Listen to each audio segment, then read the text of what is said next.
అందరికీ నమస్తే. Welcome back to my channel V for vocabulary in Telugu.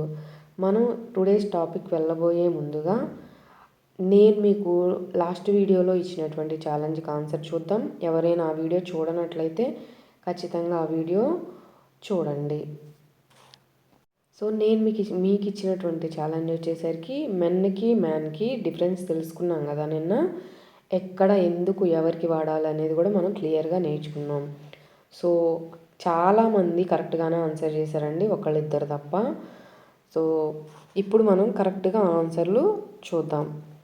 మీకు ఆల్రెడీ నేను చెప్పాను, those dash are working in garden. Those అనేది ప్లూరల్కి వాడతాం కాబట్టి ఇక్కడ ప్లూరల్కి ఏం వాడతాం? మెన్నా మ్యానా? మెన్నే కదా. సో బి ఆప్షన్ అనేది కరెక్ట్ అండి. మెన్ అనేది కరెక్ట్ ఆన్సర్. సెకండ్ ఛాలెంజ్ వచ్చేసరికి every dash wants to be happy. ప్రతి ఒక్కరు అంటే ప్రతి సింగిల్ మనిషి గురించి మాట్లాడుతున్నారు. ఒకరు అంటే ఏం వాడాలి? మ్యానే కదా. మీకు షార్ట్ కట్స్ కూడా చెప్పాను, ఎవరైనా వీడియో చూడకపోతే చూడండి. సో మెన్, మ్యాన్ అనేది కరెక్ట్ ఆన్సర్స్ అండి.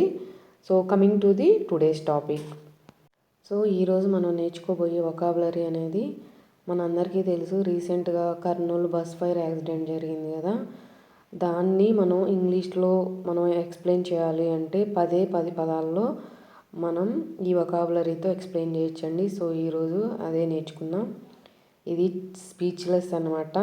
టీవీల్లో చూసే మనం ఇంతలా ఏడుస్తున్నామంటే వాళ్ళ ఫ్యామిలీస్ అసలు ఇది ఎవ్వరూ తీర్చలేని బాధ. అసలు నా మాటలైతే లేవు, నా వల్ల అయితే అసలు కాదు.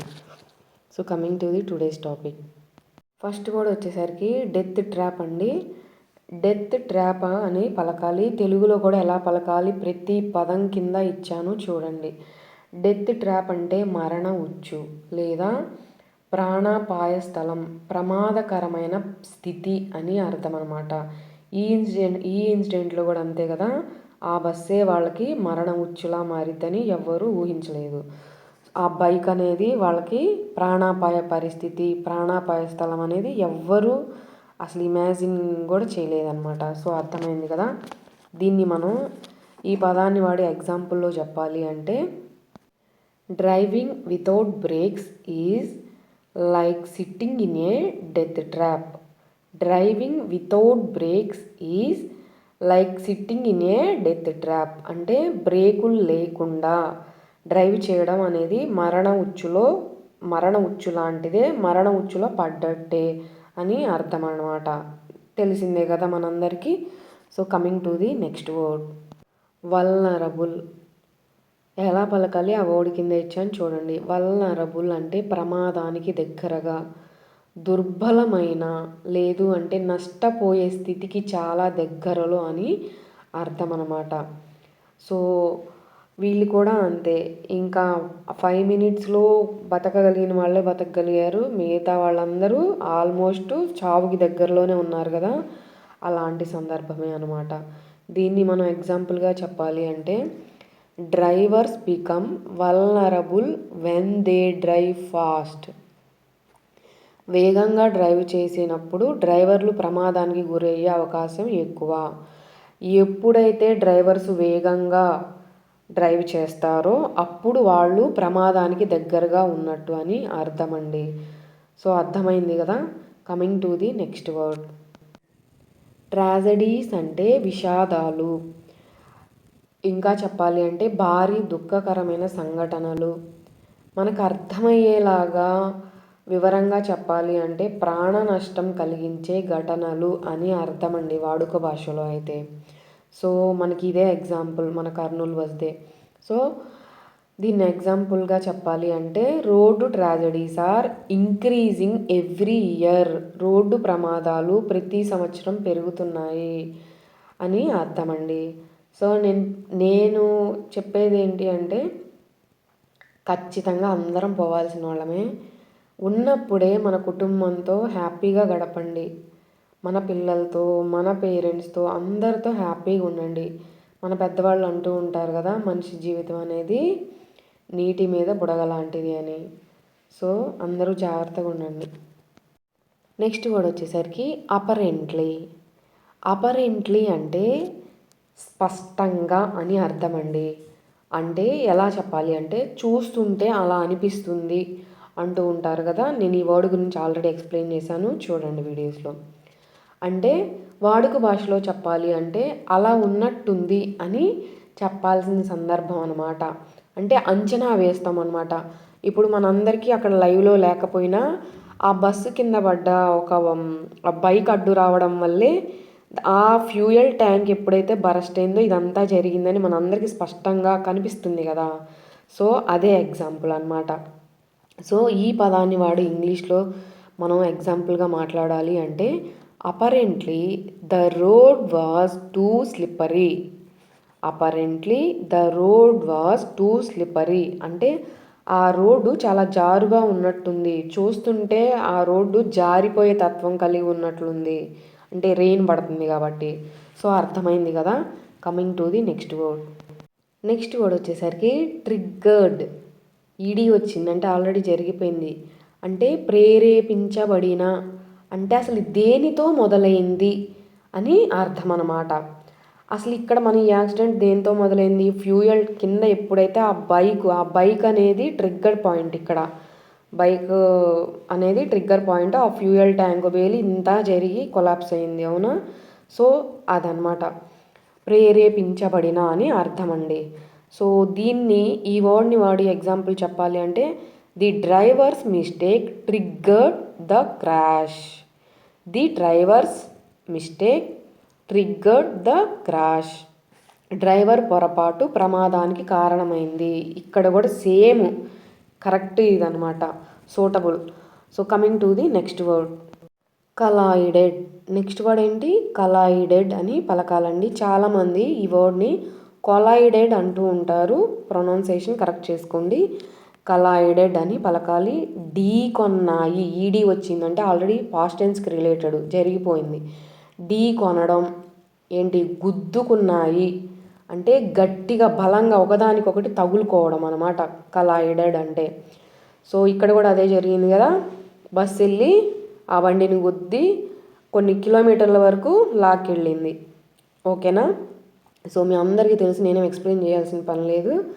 సో ఈ పదాన్ని వాడే ఎగ్జాంపుల్గా మనం ఇంగ్లీష్లో మాట్లాడాలి అంటే the bus collided with a bike. అంటే బస్ అనేది బైక్ను ఢీ కొట్టింది. ఈడీ వచ్చింది కాబట్టి ఆల్రెడీ జరిగిపోయిన సెంటెన్స్. ఢీ కొట్టింది అని అర్థం అనమాట. Coming to the next word. Next word వచ్చేసరికి సర్వైవర్స్.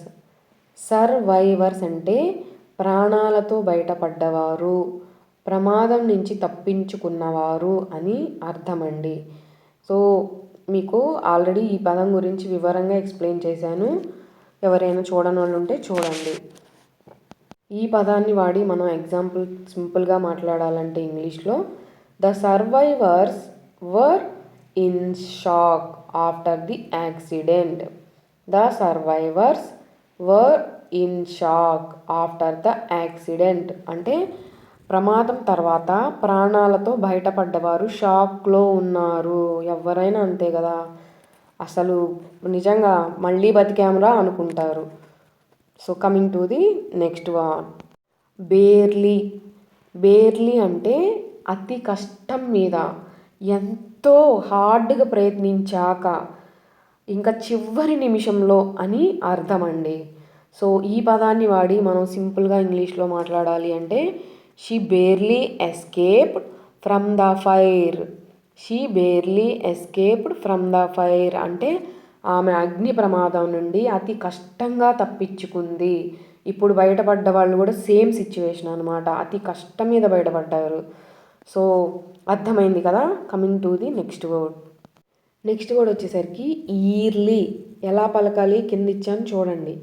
ఈర్లీ అంటే భయం పుట్టించే విధంగా, భయం పుట్టించేటట్లుగా, భయంకరంగా అని, వింతగా, అసహజంగా అని అర్థమండి. సో అక్కడ ఎవరైతే ఆ మంటల్లో కాలిపోయి చనిపోయారో వాళ్ళ డెడ్ బాడీస్ అనేవి చాలా భయంకరంగా మాంసం ముద్దల్లాగా అయిపోయినాయి కదా, ఆ సిచ్యువేషన్కే రిలేటెడ్ అనమాట. సో ఈ పదాన్ని వాడి మనం సింపుల్గా ఇంగ్లీష్లో మాట్లాడాలి అంటే those dead bodies looked eerily. Those dead bodies looked eerily. ఆ మృతదేహాలు భయం పుట్టించేటట్లుగా ఉన్నాయి అని అర్థం అన్నమాట. Burnt alive.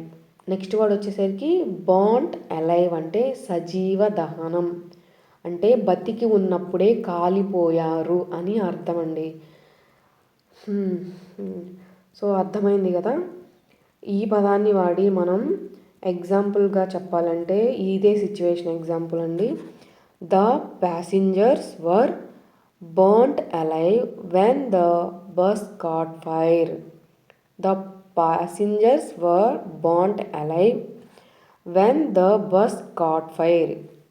నాకైతే అసలు నేను సెంటెన్స్ కూడా చెప్పలేకపోతున్నా, అంత బాధగా ఉంది. బస్సుకు ఎప్పుడైతే నిప్పు అంటుకుందో అప్పుడే ప్రయాణికులు సజీవ దహనం అయ్యారు, బతికుండగానే కాలిపోయారు అని అర్థం అండి.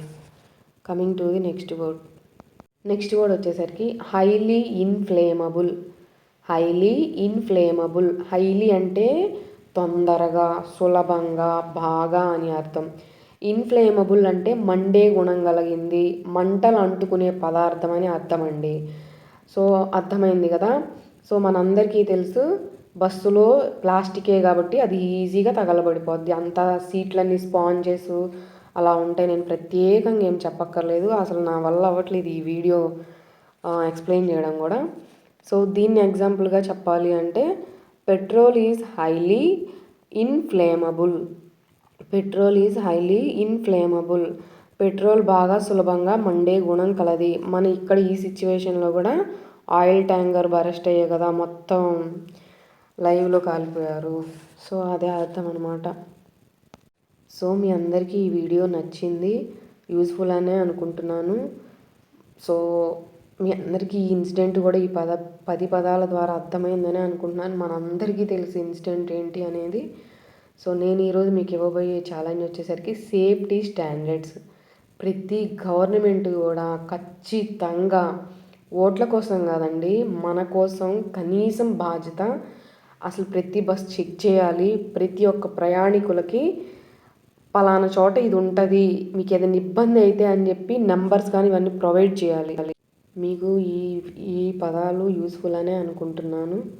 సో మీకు నచ్చినట్లయితే లైక్ చేయండి, ఎవరికైనా యూస్ఫుల్ ఉంటే షేర్ చేయండి. మన కంటెంట్లు మీకు గ్రో అవుతున్నారు, మీకు యూస్ఫుల్ అనుకుంటే కనుక మర్చిపోకుండా తప్పకుండా సబ్స్క్రైబ్ చేసుకోండి. మీ సపోర్ట్ని నాకు మీ కామెంట్స్ ద్వారా, లైకుల ద్వారా, మీ సబ్స్క్రిప్షన్ ద్వారా తెలియచేయండి. Thanks for watching my video.